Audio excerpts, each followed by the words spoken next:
नमस्कार मित्रांनो big boss Marathi season 5चा एक नवीन प्रोमो आलेला आहे आणि त्याच्यामध्ये आपण बघतोय ते टास्क आणि त्या टास्कमध्ये बिग बॉसची एक अनाऊन्समेंट आहे शेवटला की बाबा हा टास्क इथंच रद्द झालेला आहे आणि तुम्ही एक कंटेस्टंट ह्या टास्कमधून तुम्ही बाहेर काढायचं आहे. आता नक्की कोण बाहेर काढणार कोण ते सगळे आपण कमेंट घेतलेच म्हणजे तुमचे पण कमेंट येत होते की नक्की दादा झालं काय टास्कमध्ये झालं काय. तर मित्रांनो असं झालेलं आहे की तो टास्क रद्द काही झालेला नाही. प्रत्येक टीममधून एक सदस्य बाहेर काढायचा बिग बॉसने तो आदेश दिलेला आहे. पण त्याच्यामध्ये बिग बॉसचा त्या आदेशाचं आता हे नीट पालन करणार का.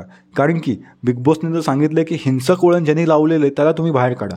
आता नक्की हिंसक वळण लावलेलं आहे ते आपण प्रोमोमध्ये बघतोय ते म्हणजे अरबाज आणि वैभवने म्हणजे मेन म्हणजे अरबाज आणि इकडून म्हणजे जान्हवी आणि निकी. तुम्ही जर का तो व्हिडिओ नसून बघितला मित्रांनो जाऊन बघा कारण की आपण टीमची विभागणी कशी झालेली आहे ते आपण सांगितले त्या व्हिडिओमध्ये. तर मित्रांनो झालेलं असं आहे की अरबाजला ह्या टीममधून तर बाहेर काढणार म्हणजे टीम एमधून तर बाहेर काढणार तर ते बाहेर काढतील घनश्यामला. एक जणांना बाहेर काढायला सांगितलं ते घनश्यामला बाहेर काढतील आणि इकडून बाहेर काढतील ते वर्षाताईंना. तर तुम्हाला काय वाटतं मित्रांनो नक्की हिंसक वळण ज्यांनी घेतले त्याला बाहेर काढलं पाहिजे का जे स्ट्रॉंग नाही जे वीक आहे जे टास्कमध्ये जास्त कॉन्ट्रीब्यूट करू शकत नाही त्यांना बाहेर काढलं पाहिजे.